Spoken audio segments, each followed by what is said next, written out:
Udah pakai rekaman biasa aja lah. Tereditnya gimana tahu. Bisa pakai rekaman biasa aja. Bisa ntar di laptop cuman. Aduh, ulang lagi nih. Ya, balik lagi di ZA Talk episode 18. Ini gue tahu gue terlambat, harusnya kan hari Jumat ya. Tapi Jumat kemarin gue nggak record karena buntu men, stuck ide, bingung harus monolog apa lagi.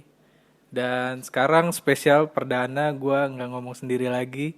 Gue udah bareng temen gue Zakaria Juliansa alias Jaki. Ya, Gimana boleh Jack? boleh. Gimana Gimana kabar apanya kabar? nih? Oh, Kabar gimana? alhamdulillah baik, sehat-sehat. Sehat ya? Tuh. Ini perdana nih kayak masuk ke Talk lah. Iya. Tuh, lu aja namanya aja lu salah sebut gitu ya. Gue tahu lu emang nggak ada dengerin sih podcast gue. Karena narsis banget Enggak, cuy. karena nggak punya aplikasi Spotify aja. Sebut Alah. merek ya. Nggak apa-apa, dia sponsorin gue gitu. Oh. Ada iklannya Jack. Oh, ada setiap gitu. Iya. Kalau kita bikin kayak gitu pasti bikin podcast dari Spotify bisa disponsorin. Bisa, bisa. Oh. Tergantung pendengar jadinya. Dan Boleh juga tuh ya. sejauh gua 20 episode AdSense-nya lah dari podcast dari Spotify cuma $1. Karena yang denger cuy, berapa orang? 20 orang doang gitu. Ya oke lah. Jadi gini, gua kenalin dulu nih biar jelas nih. Jaki ini temen kampus gue, temen kuliah gitu. Beda setahun doang, dia di bawah gua. Dan kenapa gua undang di podcast ini karena menurut gua tuh unik Jack. Lu tuh menurut gue punya cerita unik karena yang gue kenal itu lo di kampus itu terlibat aktif dalam berbagai organisasi, terlibat aktif dalam beberapa apa ya permasalahan-permasalahan di kampus Ya lah. kegaduhan lah intinya. Hal-hal yang bawa ricuh kan. Sensitif ya kan, panas. Panas ya, lu tuh aktif ya apa ya, aktivis kali ya. Hah? Enggak. Kalau aktivis tuh berat. Nggak apa-apa Jack, nggak apa-apa kan gue yang bilang. Oh iya ya. Yang penting lu Ya, jangan kalau self proclaim. iya sih, tapi kalau klaimnya dari orang lain sih nggak jadi masalah. Nah. Kalau gue yang sendiri ya bermasalah itu baru kalau gue sendiri yang bilang kan. Makanya gue bilang soalnya susah Jack gambarin ya Jack kalau bukan pakai aktivis. Iya. Ya kan? Lu selain demo kampus segala macam pernah kan demo ke istana segala macam? Iya, kalau itu Isu-isu kan nasional juga lu pernah ituin kan? Lu itu kan garap sebetulnya juga. momentum aja ya, ada panggung. Ya kita kan ingin juga disorot lah sama media kan. Motivasinya itu ya Ya ternyata. sebetulnya ada punya keresahan juga awalnya lah kalau misalkan dulu kita belajar hanya di dalam ruang kelas itu kan menurut gua kan kayak bosen klasik lah. Selalu hasilnya ya gitu-gitu aja, PR, tugas, nggak ada actionnya gitu. Nah. Minimal kan kalau dari sisi lain pun juga kita bisa lebih tahu kan, oh ada pengalaman lain, ada cerita lain nanti di akhir setelah kita lulus kan, lulus status kuliah. Jadi puas lah ya. Ya jadi kuliah. mahasiswanya clear lah, nggak setengah-setengah lagi. Sah lah ya dibilang Iya, mahasiswa. Ya. sah. Iyalah karena udah bayar kan di swasta, rugi lah kalau nggak Iya kalau manfaatin. nggak apa ikut apa ya, kalau sekolah dulu ekstrakurikuler bahasanya kan, Nah, iya benar-benar. nggak ada warna-warninya. Sebetulnya kita gue di sini mau bahas ini Jack. Gue tuh kenal lu jadi gini teman-teman. Jadi tadi Zaki kita lagi ngobrol-ngobrol dan dia cerita gue tanya lagi baca buku apa gitu. Itu yang gue seneng dari teman-teman yang suka baca gitu. Maksudnya yang gue tanya tuh lu lagi baca apa gitu dan dia bilang lagi baca soal Lagi Turki baca gitu. ya soal Turki Utsmani. Turki Utsmani di mana yang gue tahu dulu bukan makanannya Jaki apa tema-tema kayak gini dan menarik menurut gue kayak ada shifting gitu ya. Gue istilah ini shifting aja gitu ya. Sweeping ini mah. Gue nggak ngerti shiftingnya sejauh mana, apakah pembacaan pencarian referensi atau sudah sampai ke level shifting secara personal, nilainya sudah terinternalisasi dalam diri lo sampai ke sikap gitu. Nah itu coba cerita nih Jack, kira-kira apa triggernya gitu, awalnya ceritanya gimana gitu? Awal ceritanya itu sebetulnya kalau untuk masuk secara referensi lebih detailnya lagi, itu kan ada dalam sebuah buku yang membuat gua terpatri lah, dalam artian, ini menarik nih bukunya kan. Apa buku apa tuh? Di balik runtuhnya Turki Utsmani. Itu karangan Deden Herdiansa. Ada itu pokoknya diceritain awal dari Kesultanan Turki Utsmani ya kan, di masa-masa Mas era Ertugrul ya kan, Murad II ahli perang, sampai dengan sang penakluk Konstantinopel Oh, tersendiri itu Muhammad bahasan bukunya tuh. Al-Fatih ya kan, sampai pada akhirnya awal mula kegelapan Turki Utsmani, sekaligus awal mula peradaban umat Islam lah kira-kira di Eropa. Oke, itu eh hal apa yang memantik lu masuk ke tema itu? Jadi Yang bikin lu tertarik gitu? Entah lu dalam ngelihat apa gitu. perspektif Zakaria Juliansa, Asik, siap. kita nih apa ya, kehidupan manusia ini pertama, karena gue itu orangnya selalu adil ya, dalam artian kok temen gue melihat temen gue secara pribadi, kenapa ya dia kok nggak bisa ngerasain apa yang gue rasain dalam segi hal apapun lah. Contoh, mungkin kalau orang-orang yang kerabat deket, kenal deket, ataupun udah berkawan sejak lama lah, pasti mengatakan ciri-ciri komunisme lah ya kan, mengkait-kaitkan isu komunisme ya kan. Padahal kan nggak selamanya orang yang mendamba-dambakan keadilan komunis. Walaupun emang secara referensi rujukannya maknanya tepat sasaran, tapi kan nggak semuanya. Ya. Dalam artian orang yang mendambakan keadilan seperti apa dulu yang ingin diwujudkan kan. Ya. Bukan berartian dari sistem presidensil pemimpinnya sampai ke rakyatnya, adalah dari struktur munara sampai ke struktur alun-alun, semuanya kehidupannya, pola hidupnya, cara pandangnya, berpakaiannya, semuanya sama, enggak kayak gitu. Iya, oke. Dalam artian kita tetap sesuai dengan porsinya masing-masing. Itu kan hasil daripada implementasi kemampuannya selama ini kan. Pasti kan setiap orang punya guna lah. Iya, iya maksudnya apa yang bikin lu triggernya itu gitu. Dulu nih waktu pertama saya masalah ini harus sopan dikit kayaknya. Oke. Siap. Waktu pas belajar pertama kali, apalagi membaca ya, rujukannya kan pasti referensi. Kenapa teori barat? Belajar apa? Oke. Kenapa pertama kali buku yang saya baca saya masih ingat banget itu Che Guevara. Itu antara benar atau salah ya kalau tokoh nasionalnya itu kan Tan Malaka. Yeah. Karena saya menafsirkan dalam buku tersebut, ini tokoh-tokoh ini kan tokoh-tokoh yang menurut saya perannya sangat sentral, apalagi dalam dunia pergerakan. Dia tuh mendamba-dambakan keadilan, terus ingin menghancurkan kolonial ya kan, menghancurkan kelas sosial segala macam ya. Tidak menginginkan adanya kesenjangan sosial ya kan. Pokoknya antara satu sama lain itu kalau bisa saling bersinggungan lah, jangan sampai ada yang saling serang menyerang, ada yang saling memanfaatkan. Nah, kalau saya compare dengan buku yang saya baca tadi, di balik runtuhnya Turki Utsmani, itu menarik kisahnya. Jadi pertama kali saya itu mendengarkan ceramah dari salah satu ustadz kondang lah. Siapa tuh? Dalam channel YouTube ya kan, Ustadz Felix Xiao. Oke. Gue punya kok bukunya dia. Gue satu bukunya dia. Wah, bagus itu, menarik bukunya. Tapi emang bukunya bukan soal itu, di buku yang apa ya? Kebiasaan orang sukses kalau nggak salah ya, 7 Habit apa gitu. Oh iya. Ya itu dia juga menerbitin buku itu. Dulu banget tapi udah lama banget. Nah kalau ini kan lu gimana? Sebetulnya karena emang saya juga akhir-akhiran ini sering membuka channel YouTube lah.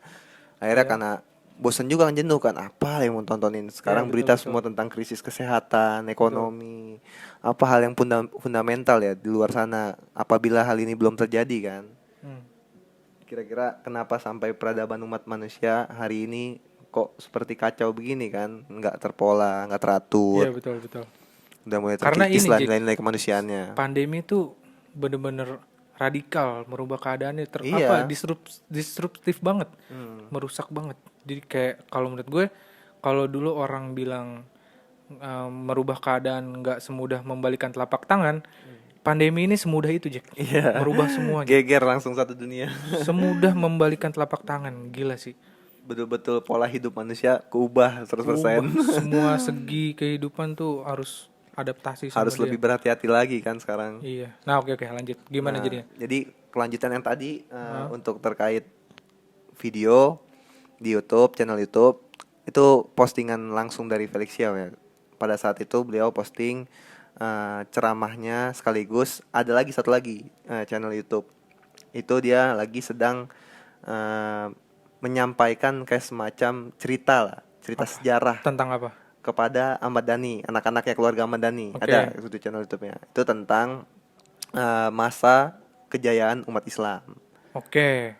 Nah, itu diceritain sama dia dari awal peradabannya lah. Tapi kan kalau saya mengamati dari video tersebut ya, itu kan nggak secara rinci semuanya. Intinya yang membuat Intinya itu saya, yang lu tonton ya. Oke. ya intinya membuat saya terpukau tuh karena ternyata dari referensi timur pun juga menarik, luar biasa lah ceritanya.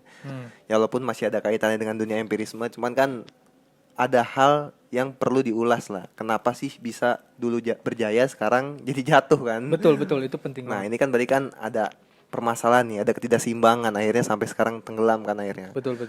Nah saya coba pelajarin, saya coba pahamin kan, saya tonton videonya berkali-kali, itu videonya saya tonton kan. Jadi ulang-ulang Apa gitu. ya kira-kira? Iya diulang-ulang. Padahal Oke.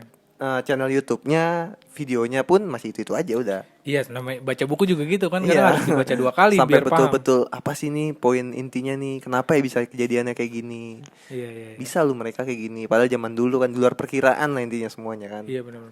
Bahwa ya dunia ini tuh kalau yang sekarang konvensional dipegang barat gitu ya, peradaban Iya. dari sana mulanya. Dominasi barat. Dulu itu nggak gitu. Iya. Iya, dulu tuh pernah loh umat Islam menguasai dunia gitu ya. Iya, bahkan juga saya tuh kan tipikal orang yang cuek lah, dalam artian bodoh amat kalau untuk urusan agama dengan dunia, itu urusan pribadi. Dalam artian bukan berarti saya nggak membela, tapi kan untuk urusan ini sih ya udah punya porsinya masing-masing, udah Iya. punya kepercayaan masing-masing. Iya, oke. Nggak Makanya perlu gugat. yang gue bilang menarik karena yang gue kenal dulu semasa kuliah gitu ya, tema-tema sejarah Islam lah sampai cara Iya. Islam melihat realitas sosial itu bukan makanan kita lah, Iya. bacaan-bacaannya gitu. Nah, yang makanya tadi kira-kira, nah terus lu setelah nonton video itu pendalamannya akhirnya lu baca buku yang tadi ya, yang lu bilang tadi. Iya. Baca Di balik runtuhnya Turki Utsmani. di balik runtuhnya Turki Utsmani. Nah, itu apa tuh Jack, kira-kira boleh diceritain nggak tuh Iya, jadi pada saat isi bukunya? saya membaca buku itu, buku ini mengisahkan tentang sejarah Kesultanan Turki, tapi tidak terlepas dengan kaitannya janji Rasulullah SAW ya, yang mengatakan akan ada 2 kota terbesar lah di dunia ini kan. Pada masa itu tentu digambarkannya oleh Rasul kan. Oke. Itu yang ditaklukkan oleh umat Muslim. Oke. Pertama kota Konstantinopel. Oke. Nah, yang kedua kota Roma. Iya. Sekarang saya baca dari yang Konstantinopel. Kalau untuk masalah mengenai siapa sosoknya itu kan, karena kan bahasa Rasul pada saat menyampaikan di hadapan Sorry. Konstantinopel itu sekarang di negara apa jadi? Turki Turki ya, Istanbul kotanya. Oke, lanjut. Jadi pada saat saya mendengarkan video tersebut, bahkan sampai Rasul mengatakan di hadapan pengikutnya kan, sahabat-sahabatnya, itu banyak yang meragukan, terutama dari golongan umat kafir, Bahwa umat muslim non muslim lah, bahwa umat muslim akan menduduki ataupun menguasai Konstantinopel dan kedua kota Roma. Saat itu Konstantinopel tuh dikuasai Dikuasai oleh Kaisar Konstantinopel.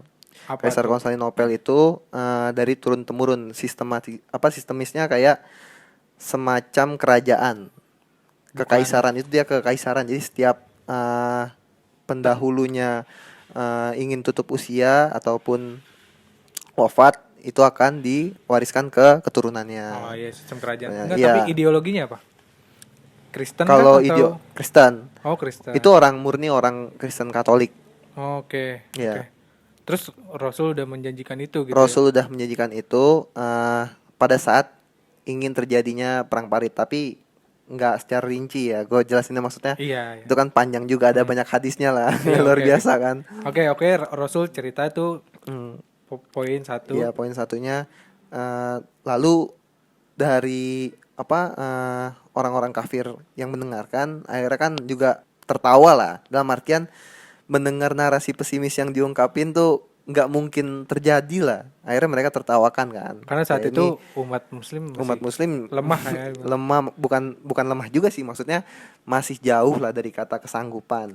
Karena Oke. Konstantinopel itu kan punya benteng yang kuat, bahkan sebelum masa kejayaannya sampai udah diambil alih oleh Kaisar Konstantinopel itu kan Oke. lamanya 1123 tahun kan. Ah. Berarti kan bukan waktu yang sebentar untuk merebut. Berapa tahun? 1123 tahun kejayaan Konstantinopel di tangan Kaisar Konstantinopel sendiri. Berarti kan berarti kan abad dong, berarti. iya 11. 11 Iya, abad. 11 abad lebih kan. Gila sih, iya sih. Ya, Itu udah selama diketawain lah orang ngomong gitu. Iya, makanya jangan samain maksudnya zaman sekarang dengan keadaan zaman sekarang dengan keadaan Iya, masa lalu ya. ngerti. Sulit lah rasanya kalau kita hanya sebatas mengandalkan fisik ya. Pasti kan butuh asupan, persenjataan yang lengkap kalau ingin mengambil alih ataupun merebut kan. Oke. Sampai akhirnya viral lah quotes-nya kan di buku itu, baik dari buku itu ataupun quotes-quotes yang digunakan oleh umat muslim lainnya kan. Heeh. Pada saat itu Rasul mengatakan di depan para sahabat kan, akan ada salah satu panglima terbaik yang akan menaklukkan kota Konstantinopel. Kotanya Heraklius namanya kan, Kaisar Konstantinopel pada saat itu. Oke. Nah, dia mengatakan sebaik-baiknya panglima perang ialah dia, sebaik-baiknya pasukan ialah yang dipimpinnya. Berarti kan yang terbesit dalam kepala saya, wah ini orang luar biasa berarti kan. Iya.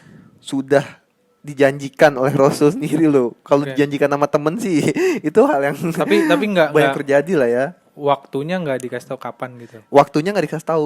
Tapi pada saat Rasul menyampaikan hal tersebut, itu jangankan kalau saya yang hidup masa itu ya pasti saya pengen banget seperti orang yang dijanjikan oleh Rasul ya. Itu sahabat Nabi banyak banget yang berlomba-lomba Oke. untuk menjadi orang yang disebutkan oleh Rasul lah, menjadi panglima terbaik kan. Iya. Nah, sampailah akhirnya masuk di masa Sultan Murad II kan, Sultanan Turki pada saat itu. Padahal beliau juga siasat perang, ahli dalam mensiasati perang, sudah biasa terlibat dalam peperangan umat Islam lah. Ini jauh setelah Rasul wafat. Jauh setelah Rasul wafat. Oke. Padahal sebelumnya Murad II seperti yang kita kenal semacam Ertugrul itu juga terlibat juga dalam penyerangan Konstantinopel, tapi kan tidak berhasil nyatanya. Sahabat Rasul pun Utsman bin Affan sempat melaksanakan perangan itu tapi nggak berhasil Merebut juga. Konstantinopel itu. Ya, untuk merebut Konstantinopel, tapi kan ya Nggak, emang karena bukan iya. mungkin bukan dia orangnya kan. Iya, betul. Oke. Sampai akhirnya lahirlah anaknya Murad II, Sultan Murad II. Oke. Sultan Murad II ini mempunyai anak laki-laki. Dia namakan anaknya Muhammad. Kalau orang Turki itu manggilnya Mehmet lah kira-kira. Iya, Gak tahu kenapa juga awalnya saya kan baru pertama kali kan baca buku itu. Kok namanya Mehmet ya? Iya. Kenapa namanya nggak Muhammad ya? Karena kan Turki juga mayoritas Islam ya. Jadi pada saat itu dijelasin semua secara rinci lah. Intinya kenapa disebutan Mehmet. Tapi ada hal yang patut menjadi pelajaran lah dari seorang Muhammad Al-Fatih ini, si sang penakluk Konstantinopel ini. Pada saat ia kecil, ia lahir layaknya anak biasa lah, anak-anak kecil biasa pada umumnya kan. Sama sekolah, tapi ayahnya ini mengirimkan guru khusus yang menjadi pembeda. Gitu.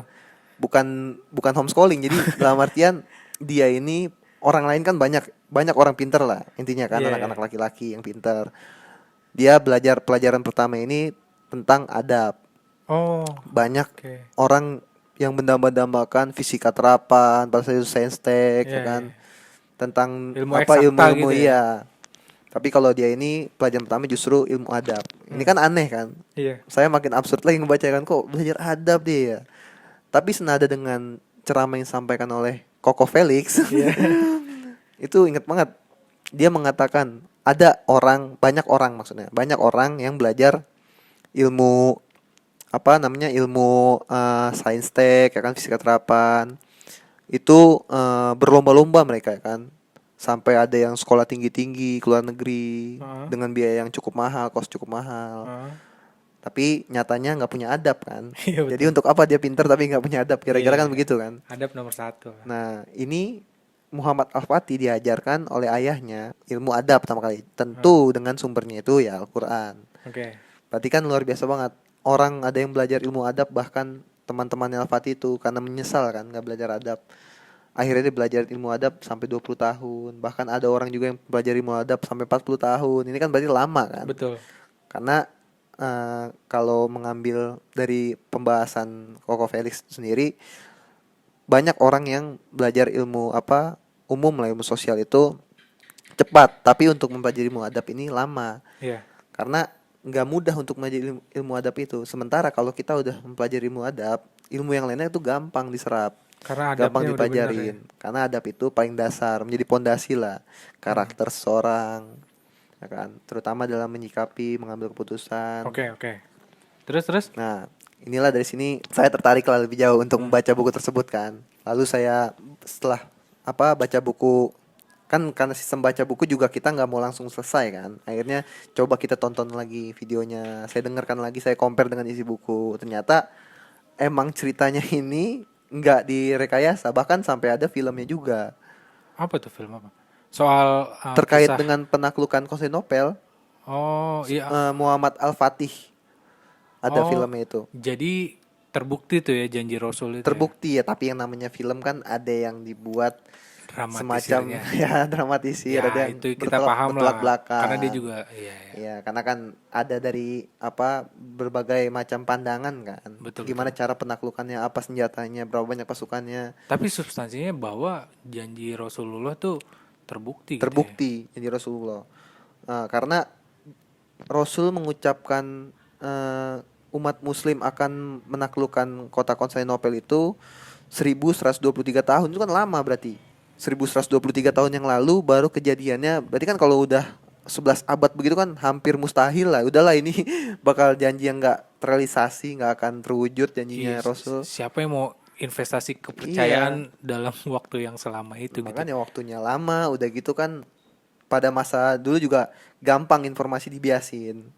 Sampai sekarang juga masih gampang. Iya, maksudnya kalau untuk kita warisin pun juga rasanya yang penting sekarang kita beribadah aja, nggak perlu lah namanya sampai ngerebut Konstantinopel kan. Oh, oke. Jadi gini, Jack, yang gue tangkap ya sejauh ini bahwa Islam itu agama dan suatu sistem yang bukan hanya bicara soal hubungan personal makhluk dengan sang penciptanya gitu, Iya, tapi juga ada bicara soal peradaban gitu ya. iya, tentu Mungkin ada peradaban iya, juga. mungkin ini mungkin gue yang kurang belajar, kurang denger ceramah atau jauh dari agama gitu. Mungkin ini yang jarang disinggung ya, atau gue yang kurang gitu, bahwa Islam ya bukan hanya soal peribadatan, Iya. tapi juga bicara soal peradaban besar gitu kan. Dan juga terbukti nih satu nih. Iya. Iya. Jadi sebetulnya itu tantangan ya, karena kan pada saat itu Apa tantangan apa maksudnya? kalau kita melihat dari letak geografisnya ya, kota Konstantinopel ini kan cukup besar lah. Bahkan seorang Napoleon Bonaparte ahli perang pun sampai mengemukakan kalau andai dunia ini menjadi satu sebuah negara ya, sudah pastilah ibu kotanya tidak perlu diperdebatkan lagi, yaitu Konstantinopel. Berarti kan luar biasa kota ini kan. Oh, oke. Biar kasih konteks analoginya mungkin kalau sekarang tuh Gedung Putih kali ya, Iya, Amerika ya. Putih, ya. Di mana yang duduk situ ya penguasa dunia gitu, anggapannya. Karena selain kotanya megah, besar, itu menjadi tempat peradaban umat manusia awal lah. Kalau kita belajar secara teologisnya, kiri kanan ya, Oke. timur pasti ngarahnya lebih ke Konstantinopel. Karena kan dari Persia dekat kan, peradaban. Ini sebelum Renaissance ya berarti ya?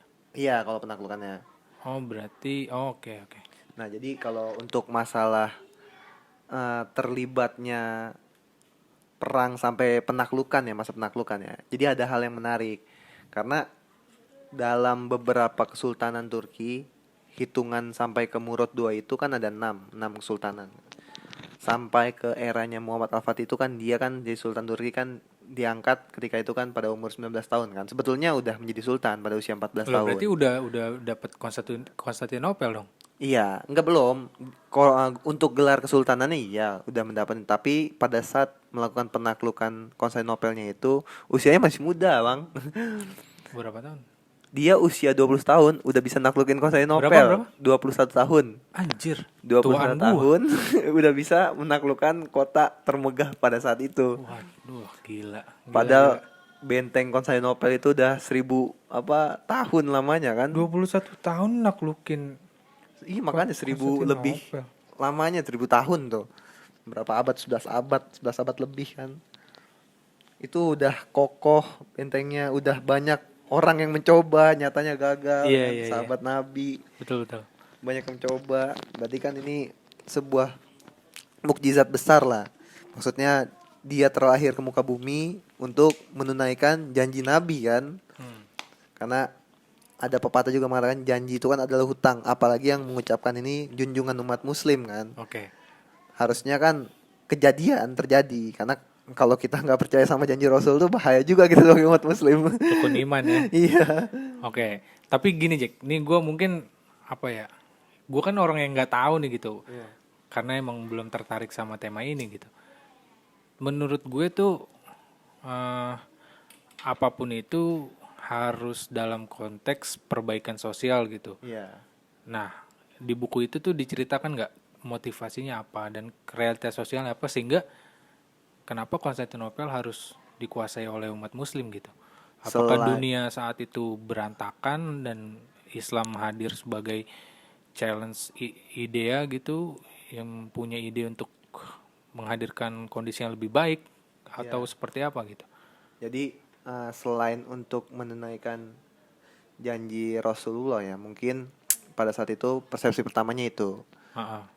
Tapi selain itu pun juga ada yang perlu diketahui pada saat sebelum terjadi penaklukan Konstantinopel, banyak dari Kaisar Konstantinopel tersendiri itu semacam mempekerjakan paksa, ya kayak Romusa lah model-modelnya.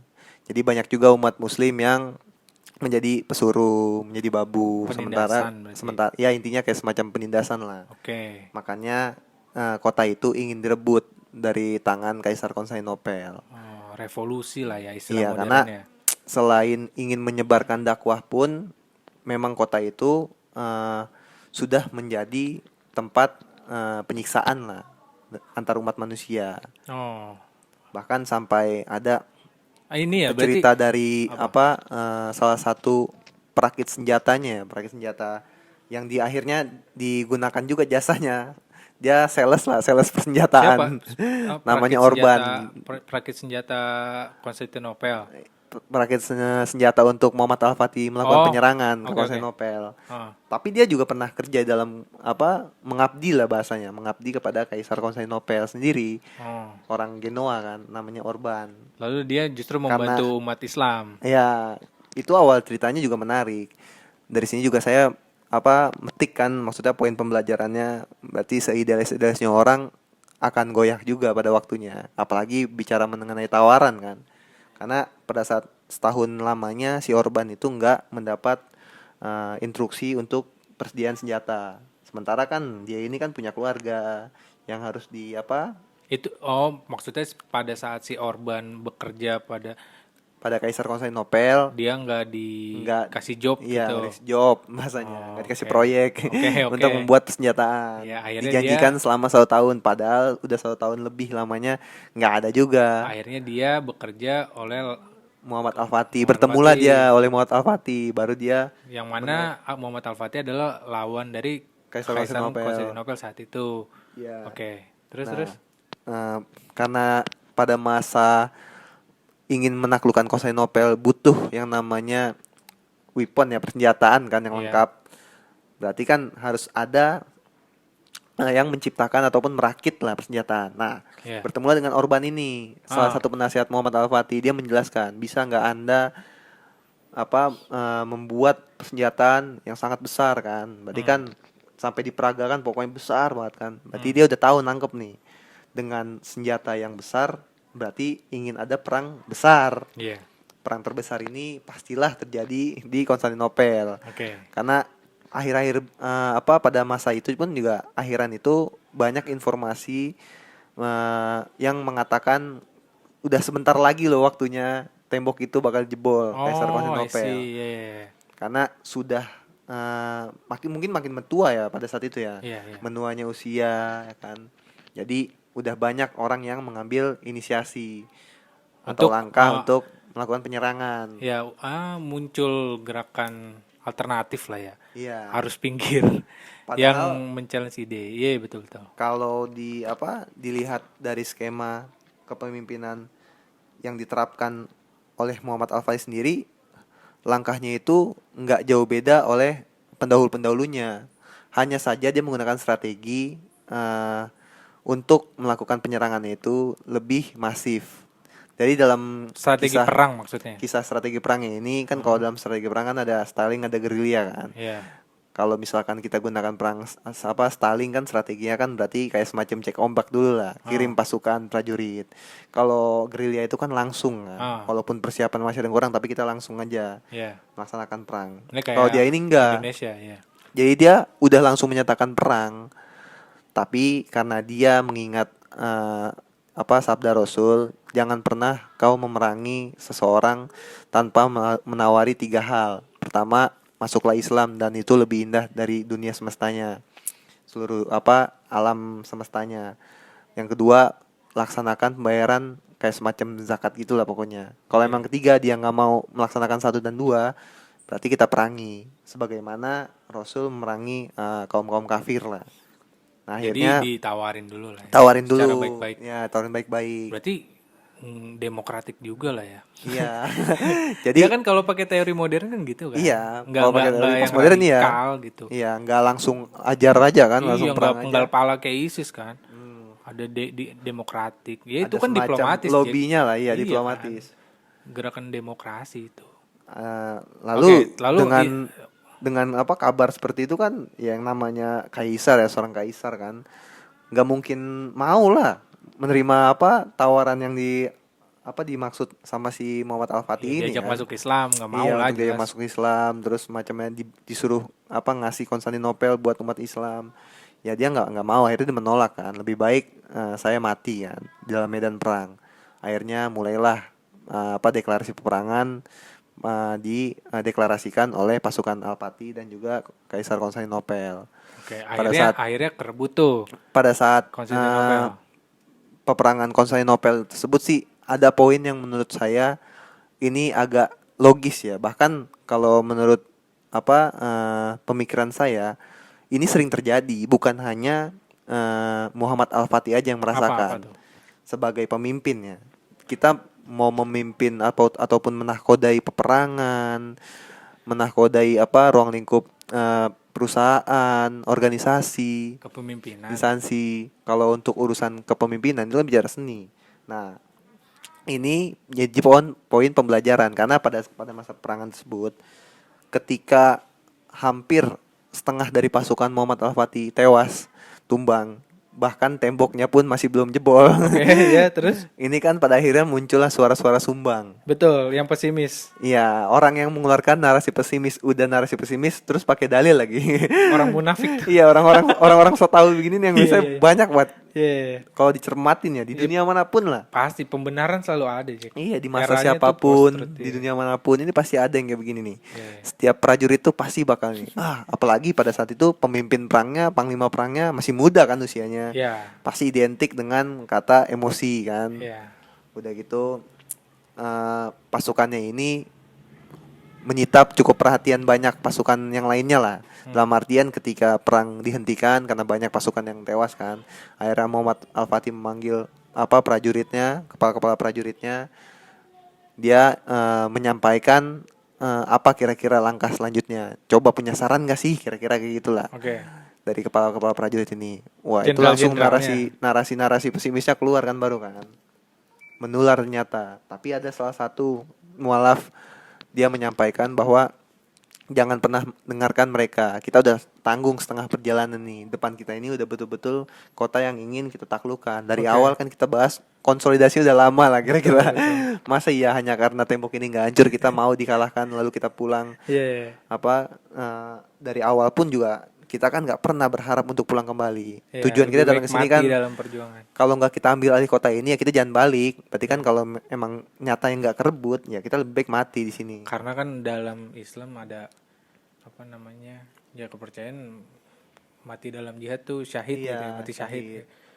Oke, Nah, apa namanya? Akhirnya nah ini masa-masa sulit nih sebetulnya. Masa dimana ketidakjelasan antara mau lanjut perang dengan keadaan yang sudah habis kan setengah pasukan iya. atau mundur kan menyatakan kalah kan dalam Akhirnya apa yang peperangan. dilakukan? Nah akhirnya pada saat itu Sultan Muhammad Al-Fatih mengatakan saya sudah memikirkan dari awal kalau seandainya tembok ini tidak bisa kita tembus kan. Ya. Dulu leluhur saya pernah menciptakan tembok di bagian belakang selatan lah. Kalau di dalam petanya itu di bagian selatan.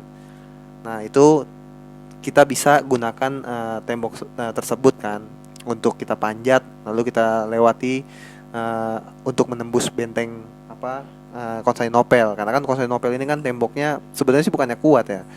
Temboknya ini bisa dihancurkan oleh senjata yang dibuat oleh Orban tadi kan.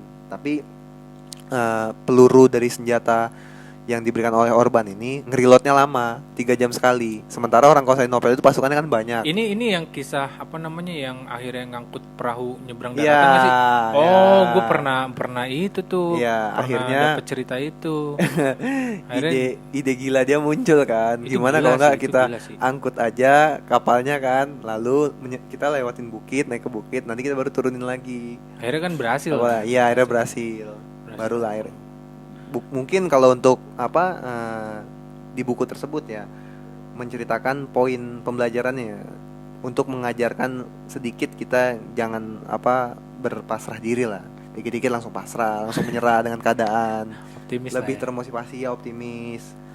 Nggak lebih memikirkan untuk ya udahlah yang penting karena menarik juga nih. Kan dijelaskan di dalam buku tersebut quotes dari Muhammad Al-Fatih kan pada Apa tuh? saat suara-suara bising kan. Narasi-narasi pesimis itu muncul kan dari beberapa prajuritnya. Jangan pernah mengatakan kepada saya sesuatu itu mustahil atau tidak akan pernah terjadi sebelum Anda pernah mencobanya. Oh iya. Nah, itu quotes-nya yang betul-betul ditegaskan. Berarti Itu kan menandakan iya. sikap dia lah sebagai pemimpin kan. Ya, yang pemimpin gue Hitler juga gitu tuh omongannya tuh. Iya. Sebelum runtuh walaupun akan kekalahan di depan mata gitu ya. Iya. Hitler kan Rusia udah di 1 kilo di depan kantor dia tetap ngomong gitu tuh akhirnya bunuh diri. Nah, oke lanjut. Intinya gini, Konstantinopel akhirnya berhasil direbut. Pada saat itu. Terus Nah, Islam menguasain tuh. setelah menguasain dunia. melakukan puasa 1 hari sebelum penaklukan itu ada 3 pasukan dibagi 3 pasukan karena dalam konsep perang Muhammad Al-Fatih itu dia menggunakan sistem perang di mana pasukannya mengepung dari bagian selatan, barat, timur, utara. Semua pasukan Islam, bahkan Kaisar Konstantinopel dalam bukunya The Bridge Humanity itu dia menjelaskan pokoknya pada masa itu ya Kaisar Konstantinopel melihat umat Muslim itu matahari nggak bakal nyentuh ke tanah. Sebagaimana perwujudan ramenya umat Muslim pada masa itu ketutupan pokoknya sama panji-panji tauhid tuh tauhid. Jadi nggak kelihatan matahari tuh nggak nyampe nyentuh ke tanah saking banyaknya manusia kan. Berarti kalau sekarang tuh kira-kira berapa tuh proporsi manusia itu kan banyak banget kalau digambarin kan. Kayak kalau dia juga merasakan di Monas sih masih kelihatan tuh matahari.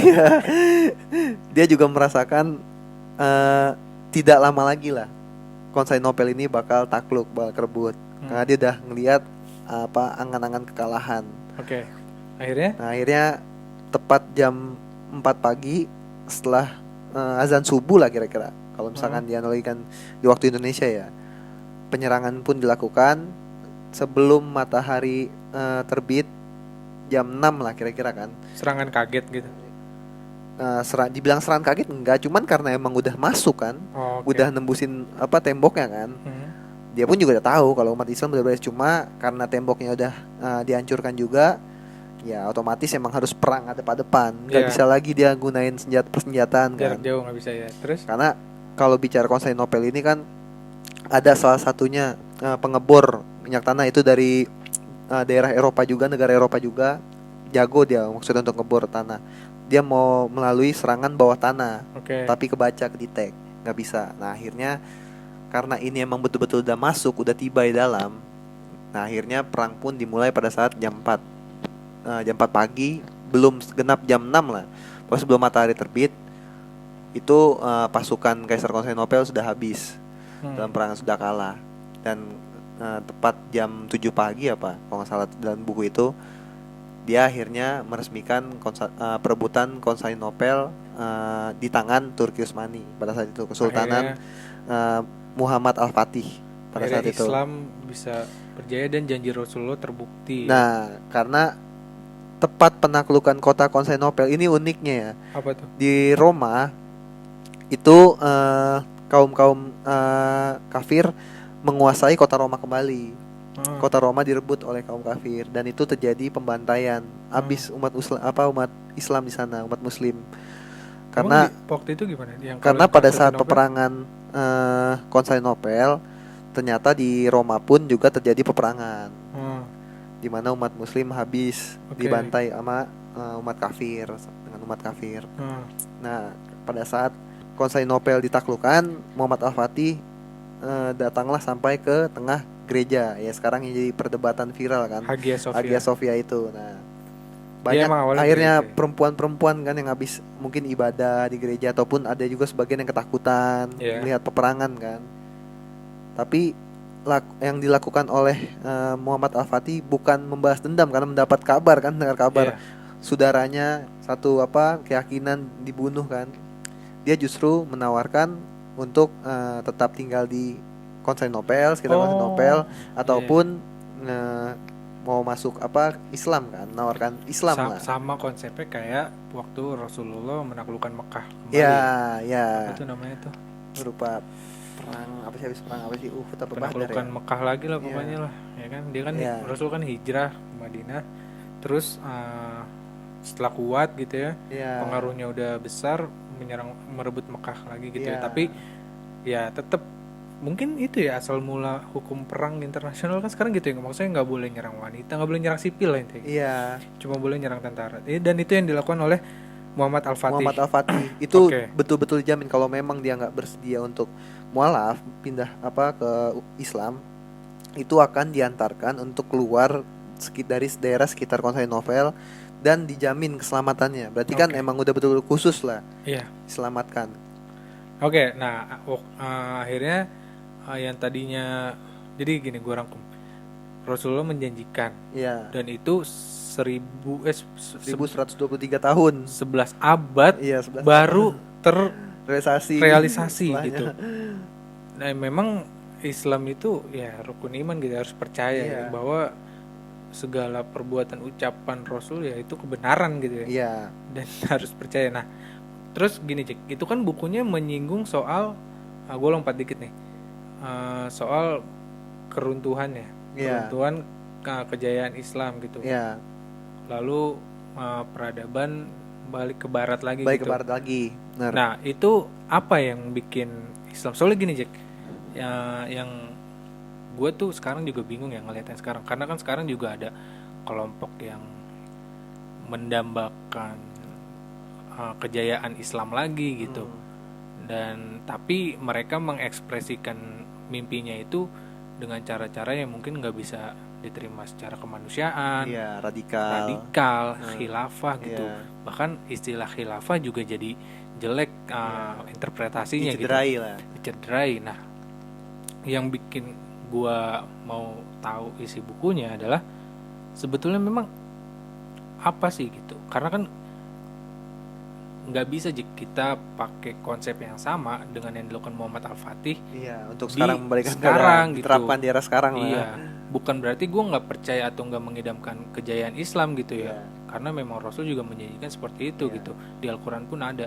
Tapi kira-kira poin apa gitu yang bisa elaborasi di masa sekarang untuk mengembalikan itu gitu, kejayaan Islam, tapi nggak bisa secara pedang Nah, lagi dong, maksudnya secara kalau perang gitu dong. untuk rincian isi apa di balik buku itu ya, emang ini belum selesai sebetulnya, karena kan judul dari buku tersebut kan di balik runtuhnya kan. Ini Iya. kan hanya menceritakan awal pada Heeh. saat kebangkitan Iya. sampai ke bagian apa sekarang yang kita kenal dengan sebutan Istanbul lah kotanya kan, Iya. Turki.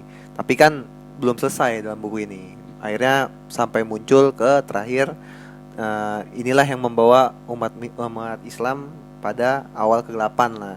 Dalam artian di Eropa kita kalah. Hmm. Nah ini masuk pada kepemimpinan Sultan Kemal Atatürk, Iya. Mustafa Kemal Atatürk, di mana beliau ini kalau diceritakan dalam ceramah-ceramah itu luar biasa sosoknya. Pemimpin Islam yang pragmatis lah. Dia nggak peduli itu nasib agama gimana, ya mempolitisasi agama lah kira-kira dia. Jadi dia Mempolitisasi agama. sampai berani merubah masjid ini menjadi gereja, itu kan luar biasa. Al-Aqsa itu kan, Gimana? iya Al-Aqsa masjid jadi, yang apa yang ada di Turki itu, di Istanbul, yang tadi Hagia Sophia itu kan. oh jadi gereja Iya, lagi. jadi gereja lagi kan akhirnya. Oke. Awalnya ia mengatakan masjid ini dibongkar hanya dijadikan sebagai tempat kayak semacam museum. Hmm. Tapi di depan museum itu terpancar palang salib. Itu kan sama aja sebetulnya. Kalau emang bentuk museum itu pada umumnya, kenapa harus ada simbol peradab apa Agama. umat agama kan? Oke, jadi gini, poinnya adalah kenapa runtuh ya, dia mempolitisasi agama gitu. Karena Jack, yang gue tahu ya, nggak cuma Islam yang mengalami kejadian serupa gitu. Iya. Pada saat Renaissance pun gereja juga ditaklukkan sama masyarakat gitu kan. Iya. Makanya pencerahan gitu. Jadi ya memang ketika agama menjadi dogmatis dan cenderung fanatik pengikutnya, itu akan mengekang manusia gitu, peradaban manusia. Nah, balik lagi nih pertanyaan gue nih, maksudnya kira-kira tuh apa gitu, sebagai umat Muslim ya dalam era yang demokratis ini, umat Muslim juga udah terlibat bentuk parpol segala macam gitu, tapi kalau bicara secara global gitu ya, peradaban segala macam, apa yang kurang atau apa yang perlu kita tingkatkan gitu sebagai umat Muslim gitu. Dan juga pertanyaan kedua, setelah mendapatkan cerita ini gitu, yang mana saat lu kuliah kan bacaannya bukan ini gitu ya. Sekarang menambah baca inilah dikit-dikit aja bacanya. Tapi sekarang lu mendalami wacana Islam dari perspektif Islam gitu. Nah, kira-kira ada nggak perubahan yang lu alami secara personal gitu dalam melihat ya realitas sosial ini gitu? Apakah ya gimana lah maksudnya gitu? Kalau mungkin kalau untuk pertama ya, kalau untuk masyarakat sekarang dengan keadaan banyak justru umat Islam yang terlibat lah justru kan, sampai mendirikan partai politik. Nah menurut saya tuh untuk langkah ataupun hal yang perlu dilakukan oleh umat Muslim di era saat ini, pertama itu kayak sepertinya kita nih keliru nih antara kalau di apa Indonesia sendiri ya, kita ini terlalu banyak organisasi Islam sebetulnya. Jadi kayak dibuat kelas-kelas tersendiri. Oke. Padahal kalau dipahami substansinya itu kan masih sama, selama masih mengacu pada Al-Quran Al-Hadis tuh nggak jadi masalah sebetulnya. Sunnah ya kan. Ini kan Muhammadiyah NU aja nggak habis-habis perdebatannya kan. Sampai ke tingkatan birokrasi masih aja emang itu dibahas. jadi kendala. Sebetulnya kalau dibilang kendala, bukan masalah kitanya yang jadi melakukan dampak ya, merasakan dampak ya, tapi kan ini semacam dimanfaatkan. Maksudnya Jadi dimanfaatkan. permasalahan seperti perbedaan organisasi ini, dua organisasi Islam ini, jadi dimanfaatkan oleh kelompok minoritas.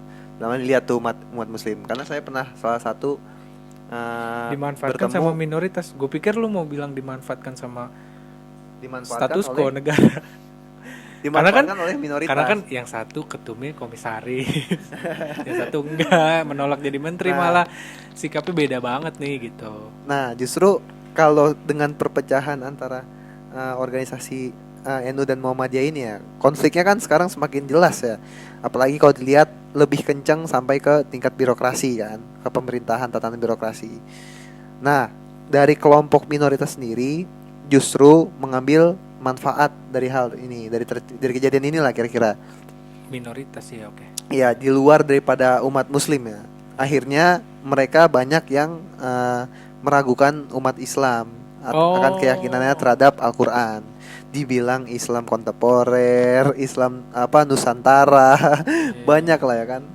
Islam Katolik, bahkan ada yang mengatakan ini kan ngaco ini, udah Islam Katolik pula lagi. Dua agamanya. Dia karena ada yang mengaku agamanya Islam, statusnya Islam, tapi nggak melaksanakan rukun imannya, rukun Islamnya. Oke, jadi kalau gue tangkap poin lu adalah ya perubahan itu secara individual, khususnya spiritualitas sih, harusnya religius, meniscayakan persatuan gitu maksudnya. Iya, meniscayakan persatuan tentu itu perlu, cuman ada hal yang lebih penting lagi. Ya, kalau dilihat dari sejarah Rasul sahabat-sahabatnya sampai di era sekarang, ini kayak semacam justru kita bertentangan, lebih banyak bertentangannya terhadap syariat ya, akidah ya. Karena kalau dilihat dari sudut pandang saya sebagai non muslim, ini kok banyak umat Islam yang melakukan apa yang dilarang ya. Ini kan agama dia kan nggak boleh ngelakuin kayak gini, tapi kok dia malah kayak gini, ke bawah arus kira-kira. Oh, jadi statusnya Islam tapi iya, justru dari agama sendiri. Kalau saya tafsirin setelah saya baca buku di balik runtuhnya Turki Utsmani, ini masuk nyambung. Karena banyak orang yang menjadi pemimpin Islam pada akhirnya tapi mengecewakan, mengkhianati janjinya sendiri, ucapannya sendiri nggak dilaksanakan atau inkonsistensi lah terhadap janji politiknya. Padahal bicara kepemimpinan, ya kalau kita udah mengucapkan ya, apalagi itu dampaknya untuk kebaikan, kenapa nggak dilakukan kan? Ya justru malah diabaikan. Ya, karena itu benar juga, gue sepakat sih, karena gue pun sebagai muslim gitu ya, akhirnya ya sempet lah beberapa masa yang lalu ya kayak kecewa aja gitu sama agama gitu, karena nggak bisa ngasih janjinya gitu.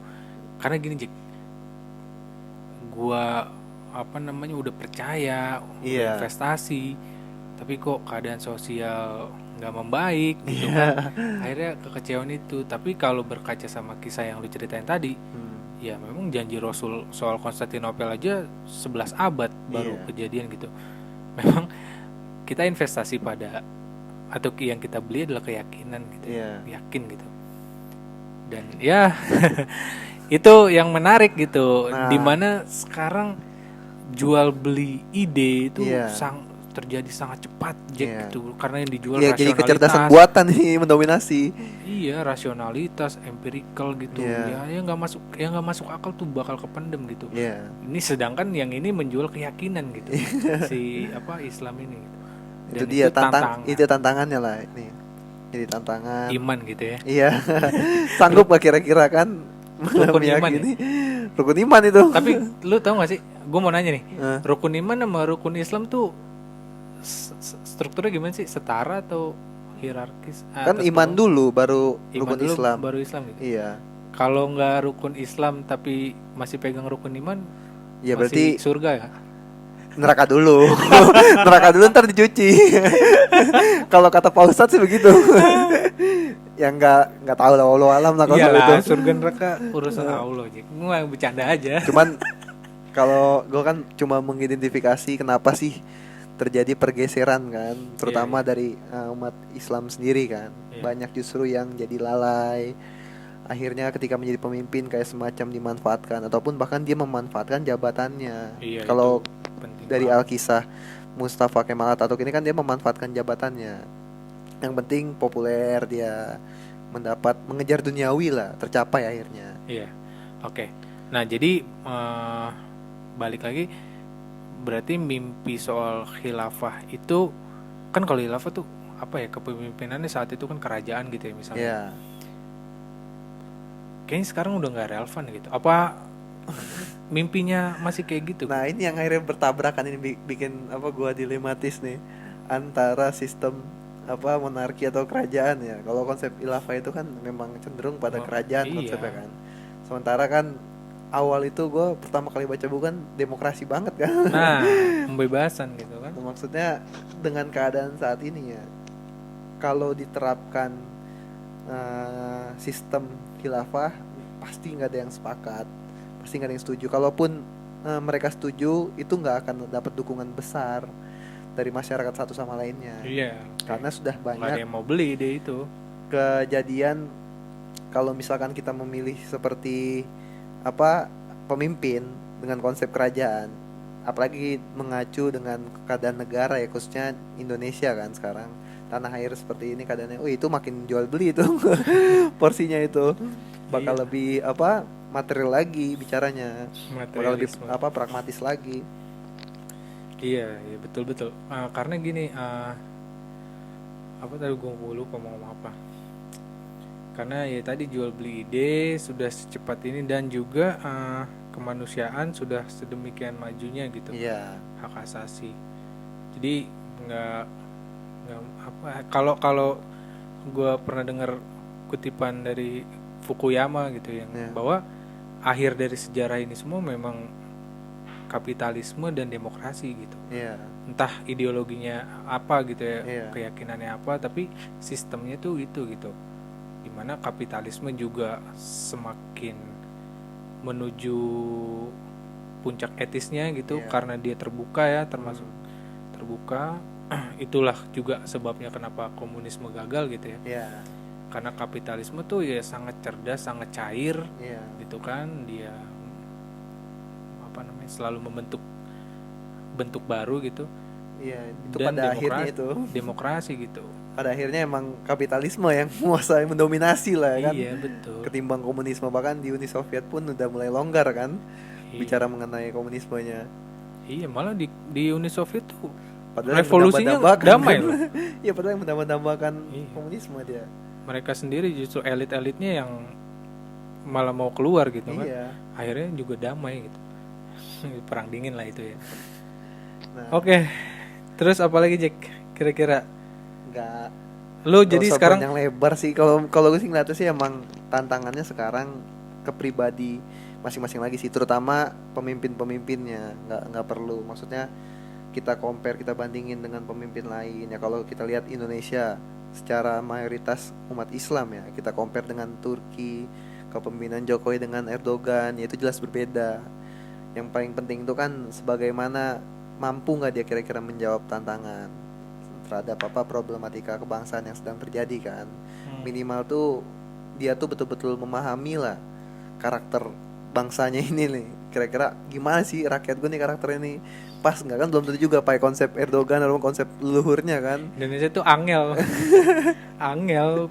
Gila gede banget cuy. Iya, tersebar di Beragam 5 banget. kepulauan, 271 juta jiwa, banyak banget palanya. Dan untuk bisa dikatakan pemimpin yang efektif, wah itu susah banget. Indikatornya susah itu, udah gagal di indikator itu efektifnya kayak gimana dulu nih.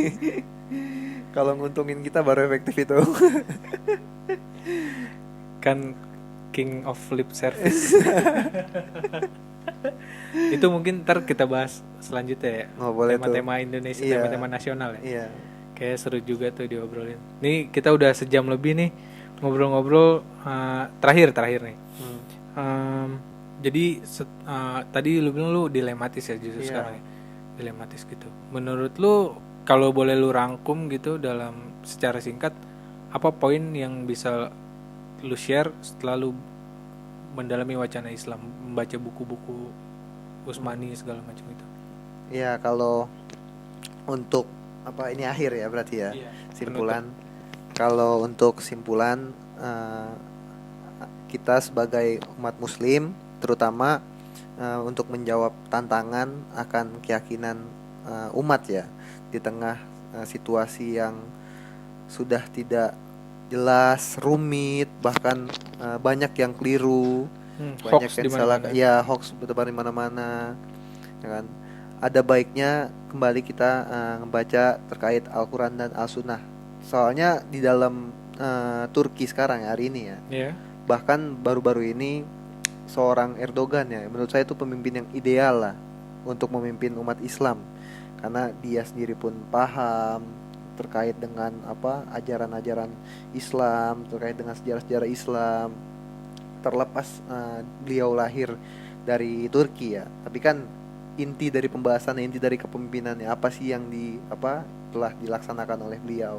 Menurut saya ini luar biasa karena dia betul-betul menjaga citra, terutama menjaga agama ini kira-kira jangan sampai dibenturkan oleh keadaan, sehingga banyak orang-orang akhirnya murtad kan, banyak umat Islam yang tidak meyakini akan agamanya sendiri. Betul. Karena tantangannya sekarang makin nyata, mungkin sedang diuji aja kan kita.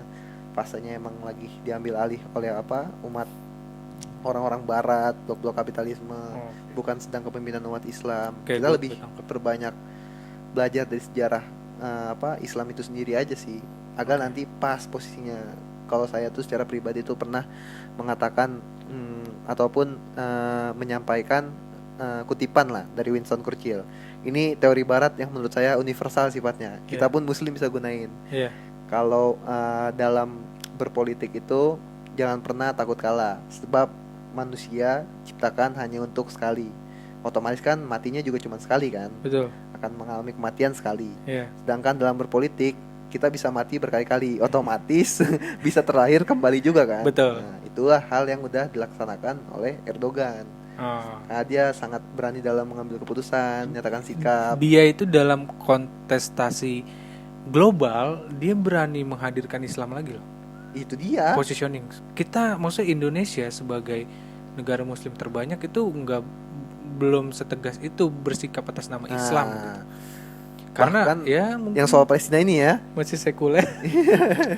Iya, yang soal Palestina ini baru-baru ini kan juga dia kan terlibat kan, ikut andil. Betul. Dalam membantu secara pangan, senjataan, bahkan dia ketika mengubah gereja Hagia Sophia ini kan diubah menjadi masjid kembali, itu sampai dia menyampaikan pidato di mana pidato itu sifatnya bukan hanya untuk di negara Turki aja, menjadi konsumsi internasional lah. Iya, dia nggak mau salaman sama Israel di forum internasional. Salah satu statementnya dia mengatakan, sejak awal berjuang saya sudah menyiapkan kafan. Berarti kan udah luar biasa dia. Emang udah nggak bisa dinegosiasi lagi lah. Kalau udah bicara agama dia. Dan itu luar biasa dan Erdogan itu di Turki jadi presiden juga secara demokratik kan? Iya, secara demokratik. Ya. Oke. Artinya Indonesia harusnya bisa juga lah ya. Bisa, makanya kalau dikatakan sistem demokratik. Oh enggak, Jack. Kita Pancasila. Terlalu, ya yang membedakan asasnya nggak bisa itu setegas itu. Iya. Walaupun memang ya sila pertamanya punya orang Islam gitu. Karena multi tafsir sih kalau mengacu sila pertama. Sekarang pun juga banyak orang Nasrani yang mengatakan, ya Tuhanku kan juga cuma satu, padahal 4, 3, 2. Maksud gue gini, kan sejarah Pancasila itu kan sebetulnya kesepakatan. Iya. Itu kan Pancasila kan percampuran ideologi gitu. Dan yang paling kuat namanya paling atas. Berarti kan nomor 1 punya Islam. Kan tadinya Piagam Jakarta apa? Sila satunya kan mentaati syariat Allah. Syariat Allah, iya. Makanya dia ada amandemen ya. Amandemen ya itu bukti egaliternya umat Islam aja, akhirnya ganti redaksi kan 7 kata gitu. Terus sebetulnya memang kekuatan Islam yang kuat, yang paling kuat. Kalau ini kan Pancasila kan masih ciptaan manusia ya. Maksudnya kalau emang dengan spirit yang dibangun. Oh, jadi NKRI nggak harga mati dong? NKRI kalau dikatakan sebagai harga mati, ya dengan keadaan sekarang rumit juga sih. NKRI itu harusnya harga diri. Bukan harga mati itu agama lah. Islam baru harga mati. Oke. Ya, jadi Pancasila tuh bukan ideologi dong. Pancasila ini perdebatannya panjang lagi nih. Ya, oke lah. Nanti lah selanjutnya. Masuk sebaru lah nanti. Oke, siap. Thank you banget nih, Jack. Oke. Udah main di podcast gue nih. Kapan-kapan lu kalau ada ide lagi yang seru kira-kira boleh apa? Tuh. Atau enggak tadi bahas Pancasila ideologi atau bukan. Iya, boleh. Itu kan dari Gronslah juga banyak kan. Nanti lebaran lah kita bahasnya. Intinya thank you banget nih Zaki udah main ke podcast. Dan buat teman-teman pendengar nih, kira-kira kalau mau usul, mau kritik, mau saran juga boleh kirim aja, bisa ke sosial media. Ada yang mau dipromo nggak? Waduh, nanti aja lah via chat aja lah. Oh ya udah. Intinya kalau ada yang mau kirim saran. Bahaya nanti kalau di tag ini.